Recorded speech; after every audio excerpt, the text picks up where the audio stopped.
Bab 03. Tring-tring. Dering ponsel Brian. Mama, ucapnya.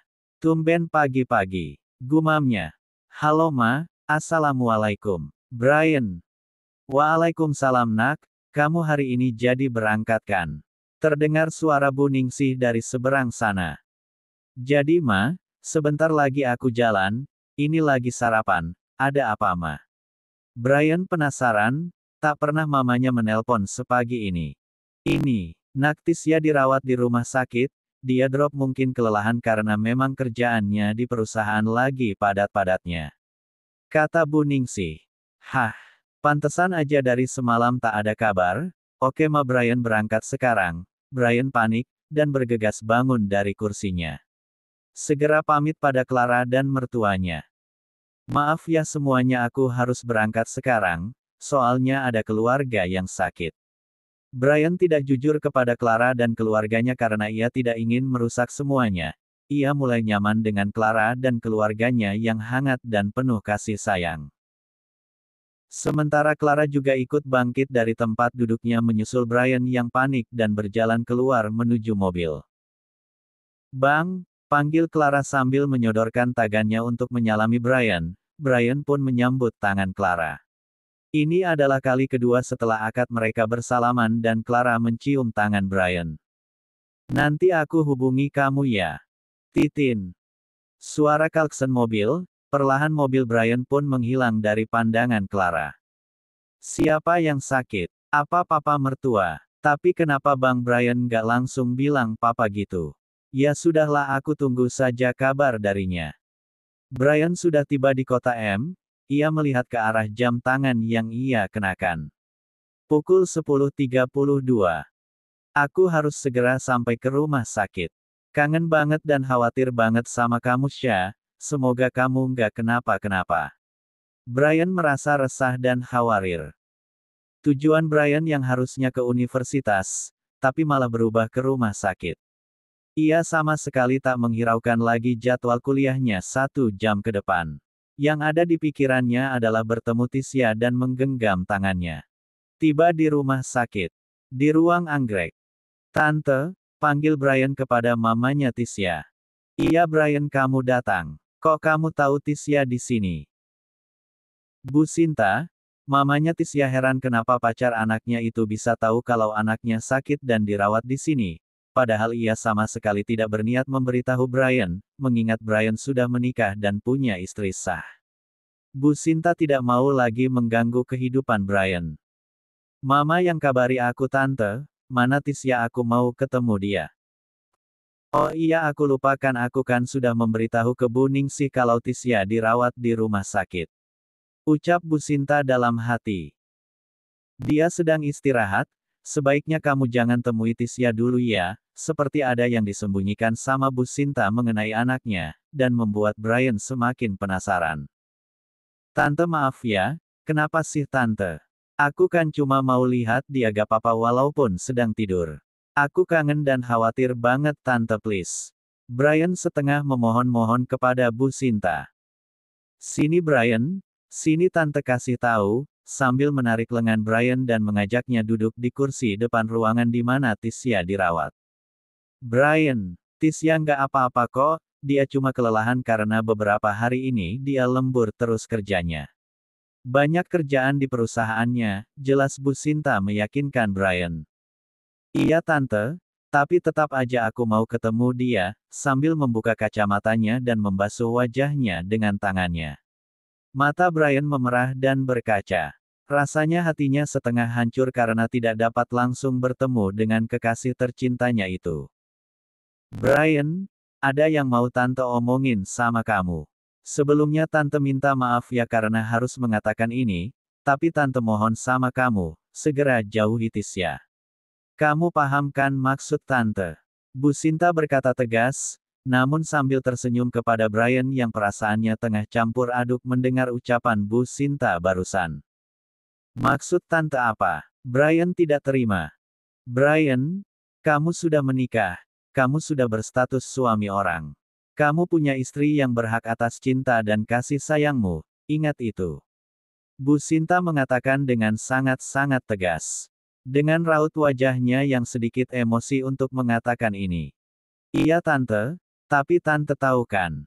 Ini semua karena kesalahan, aku cintanya cuma sama Tisya tante, tolong ngerti, nada suara Brian agak keras.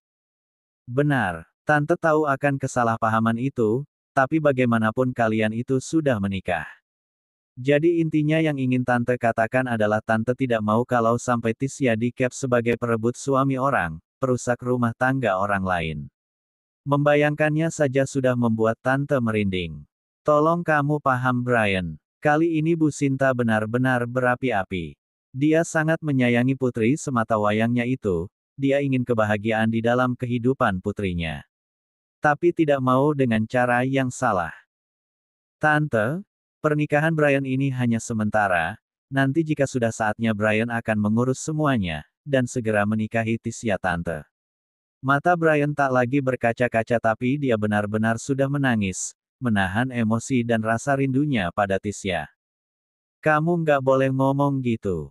Nggak boleh ada perceraian, meski pernikahan kamu itu adalah kesalahan, tapi itulah takdir dan jodoh yang ditentukan oleh Tuhan, kamu tidak bisa mengelak.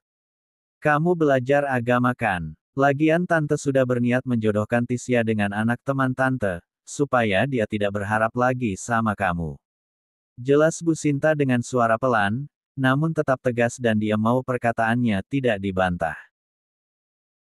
Perkataan Bu Sinta seolah memberi tamparan keras pada Brian yang berniat menceraikan Clara, namun niatnya itu seakan menghilang perlahan, hatinya benar-benar kacau sekarang. Dia masih sangat mencintai Tisya, namun dia juga bingung dengan perasaannya pada Clara.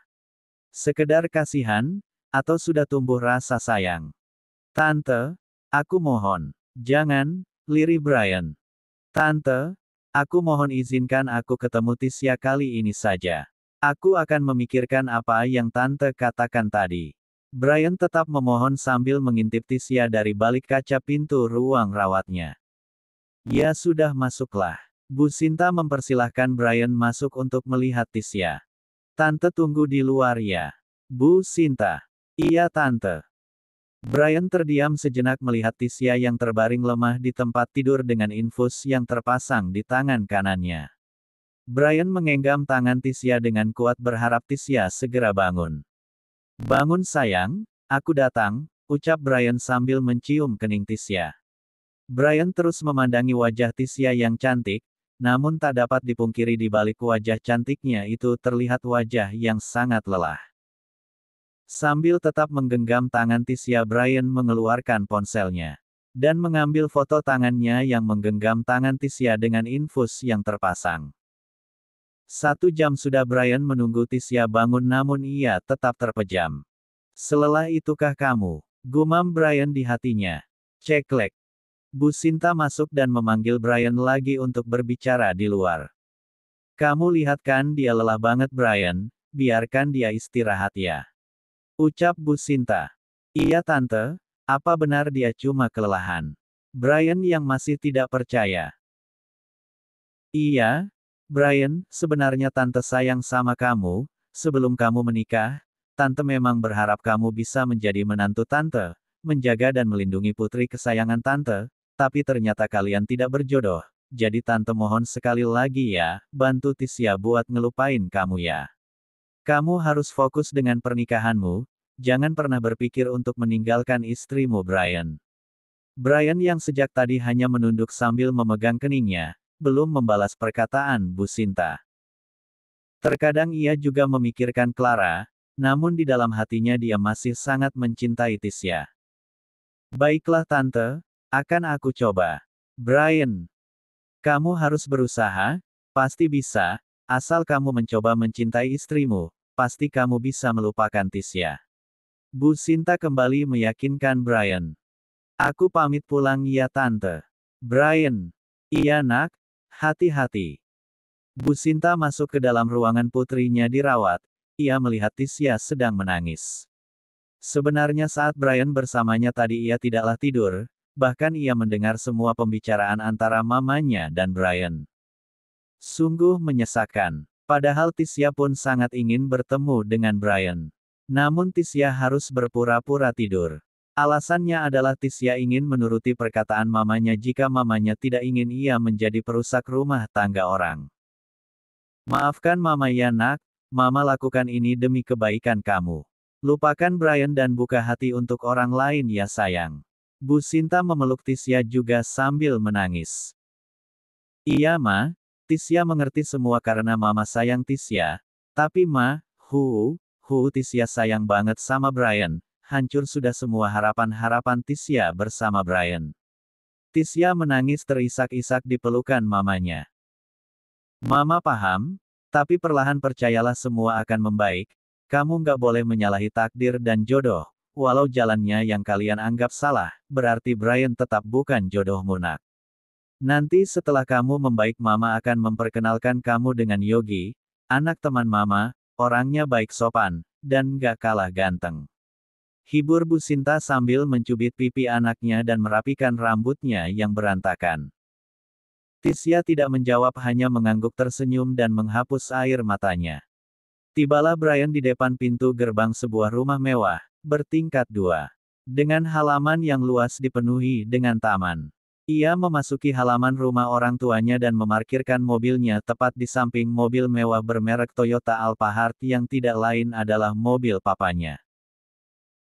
Sekilas tentang Brian, sebenarnya Brian adalah anak orang kaya, hidupnya serba berkecukupan, orang tuanya memiliki beberapa usaha di beberapa bidang yaitu pertanian, properti, bahkan kuliner di kota M. Orang tua Brian menginginkan Brian untuk mengelola salah satu usaha mereka, namun Brian memilih mengejar cita-citanya sejak masa kuliah yaitu menjadi seorang jaksa. Namun saat ini Brian juga mengelola sebuah cafe di kota M. Kafe yang ia bangun dengan usaha dan modalnya sendiri tanpa bantuan orang tuanya. Maka jika kembali ke kotanya, banyak yang ia lakukan selain untuk bertemu kedua orang tuanya. Assalamualaikum ma. Brian masuk celingak-celinguk mencari mamanya. Nak Brian sudah sampai. Brian disambut oleh Binur yang merupakan pengasuhnya sejak kecil hingga sekarang sudah puluhan tahun Binur bekerja di rumah keluarga Brian. Brian pun menyalami Binur. Apa kabar Bi? Mama mana? Sambil menaiki anak tangga hendak menuju ke kamarnya. Sehat nak? Nak Brian sendiri gimana? Istri kamu nggak ikut ke sini? Oh iya Bu Ningsih sedang pergi arisan komplek. Binur. Hatiku yang sedang nggak sehat Bi. Oh Clara gak ikut nanti ada saatnya dia ke sini kok. Aku ke kamar ya Bi. Brian langsung menuju kamarnya, membuka pintu dan merebahkan tubuhnya di atas ranjang sambil menadahkan tangannya di kening. Memejamkan mata sejenak. Hatiku lelah, pikiranku juga. Aku harus melupakan Tisya, tapi mulai dari mana? Kemudian dia mengambil ponselnya, membuka galeri dan melihat foto yang ia tag tadi di rumah sakit. Foto tangannya menggenggam tangan Tisya. Brian pun memposting sebuah status di WhatsApp-nya dengan caption, "Get well soon." Semoga Tisya cepat membaik, katanya dalam hati. Sementara di rumah Clara, jam menunjukkan pukul 3 sore. Entah sudah berapa kali Clara mengecek ponselnya berharap ada chat atau panggilan dari Brian, namun nihil.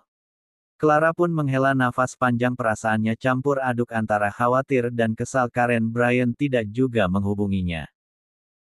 Kemudian Clara mengecek status WhatsApp dan di sana dia melihat postingan Brian 15 menit yang lalu. Dek, jantungnya berdegup dan Clara berasa dihempas dari atas tempat tidur ke lantai, tentu sakit rasanya. Apa aku punya hak untuk cemburu? Ini siapa? Siapa yang sakit? Pakai tanda hati lagi. Ya Allah remuk rasanya hatiku. Apa mungkin Tisya? Tapi Bang Brian tadi pagi bilang keluarga yang sakit. Sekarang hatinya ragu, ingin menghubungi Brian. Awalnya dia berniat untuk mengirim pesan duluan dan bertanya. Namun kini dia mengurungkan niatnya. Hingga maghrib pun tiba, Brian terbangun dari tidurnya ia melihat jam menunjukkan pukul 18.30 dan tiba-tiba. Kekeruk perutnya berbunyi pertanda lapar. Ya ampun aku kan belum makan siang, sholat asyar juga kelewatan. Brian pun bergegas menuju kamar mandi untuk wudhu dan segera melaksanakan sholat maghrib. kemudian keluar kamarnya turun ke bawah menuju ruang makan. Ia mendapati mamanya yang sedang membantu Bi Nur menyiapkan makan malam. "Ma, peluk." Brian langsung memeluk mamanya. Brian memang tergolong anak yang manja dan sangat menyayangi mamanya. Bu Ningsi pun paham jika anak bungsunya itu seperti ini pasti terjadi sesuatu. Bu Ningsi pun memeluk Brian dan mengelus pundaknya. "Everything it's okay, nak. Sabar ya Tisya, pasti segera sembuh kok," kata Bu Ningsih yang masih belum tepat memahami apa yang membuat anaknya seperti itu. "Bukan cuma itu Ma, ada yang lebih menyakitkan lagi." "Brian, apa itu sayang?" Bu Ningsih heran sambil melapas pelukan anaknya dan mengerutkan dahi. "Aku harus ngelupain Tisya ini, perintah Tante Sinta Ma. Sakit banget rasanya, Brian." "Iya Mama sudah tahu, tadi pagi Tante Sinta sudah hubungi Mama, dia minta maaf kalau kami nggak bisa jadi besan." "Mama paham kok, mengapa Tante Sinta seperti itu," Bu Ningsih menjelaskan sambil menata makanan di meja makan, mengambilkan makanan untuk Brian. "Nih makan dulu, kamu dari siang belum makan kan?" Sambil menyodorkan piring ke Brian yang sudah berisi nasi serta lauk. "Iya Ma, Brian. Kamu sudah tahu kan kalau Bu Sinta itu ditinggalkan suaminya karena menikah lagi. Kalau pada saat itu belum ada istilah pelakor. Nah sekarang ada, jadi maksud dan tujuan Bu Sinta menjauhkan kamu dengan anaknya adalah agar anaknya tidak jadi pelakor. Dia tahu bagaimana rasa sakitnya anak." Bu Ningsih terus meyakinkan anaknya, yang awalnya Bu Ningsih juga kecewa akan pernikahan Brian dan harus putus dengan Tisya. Namun semuanya berubah saat Bu Sinta cerita panjang lebar mengenai masa lalunya. "Tapi Ma, Clara kan bisa aku ceraikan nanti." "Tidak nak." Bu Ningsih menyanggal anaknya dengan tegas. "Apa Mama sudah mulai terima dia sebagai menantu Mama? Perlahan, semua butuh waktu. Tapi Mama mohon jangan lakukan itu, kasihan dia masih muda terus jadi janda juga nanti jadi susah dapat jodoh kembali." "Mama jangan salah, sekarang jandalah yang semakin terdepan Ma." "Hahaha," Brian tertawa seolah melupakan masalahnya. "Apa kamu tidak berniat punya anak sama Clara?" Bu Ningsih mengalihkan pembicaraan awal. "Gimana mau punya anak Ma, kita aja pisah kamar. Kami lebih seperti bapak kos dan anak kos, hahaha, dia cuma numpang tidur makan mandi doang di rumahku. Lucu banget dia Ama, masa sih dia mau ikut bayar tagihan di rumahku? Padahal itu kan semua tanggung jawabku." Kali ini Brian benar-benar tertawa lepas. "Kalian pisah kamar? Ya sudah tak apa, namanya kalian belum terbiasa, lama-lama pasti seranjang. Pokoknya Mama tetap berharap cucu dari kalian." BBBRU. Brian yang sedang minum air langsung tersedak mendengar perkataan mamanya. "Apaan sih Ma? Sana minta cucu sama Bang Caesar. Udah 3 tahun juga kan mereka nikah. Kenapa malah ke aku yang baru seminggu? Jangan ngaco ya Ma." "Hahaha," kata Brian yang dari tadi berbicara sambil tertawa. Caesar adalah anak pertama Bu Ningsih yang tidak lain adalah abangnya Brian. Usia pernikahannya sudah 3 tahun namun belum juga dikaruniai anak, sementara Bu Ningsih sudah sangat ingin menggendong cucu. "Nggak boleh ngomong begitu, namanya juga belum dikasih sama Allah, gimana dong? Lah apa salahnya Mama berharap sama kamu yang belum mencoba, hahaha." Bu Ningsih pun ikut tertawa, canda dan tawa antara ibu dan anak itu seolah memusnahkan masalah yang sedang Brian hadapi. Selama ini memang cuma mamanya lah yang bisa membuat Brian terhibur jika ada masalah yang ia hadapi. "Iya Ma, nanti aku ajak Clara mencoba, hahaha." Di tengah canda tawa antara ibu dan anak itu, ada seorang wanita yang sedang sangat resah dan gelisah. "Apa sih yang aku pikirkan? Benar memang dia suami aku, tapi kan cuma status. Hati, jiwa dan raganya bukan aku yang punya. Tapi wanita lain." Clara mengalihkan pikirannya dengan cara bermain game. Game perang kesukaannya. Main bareng teman-teman online-nya.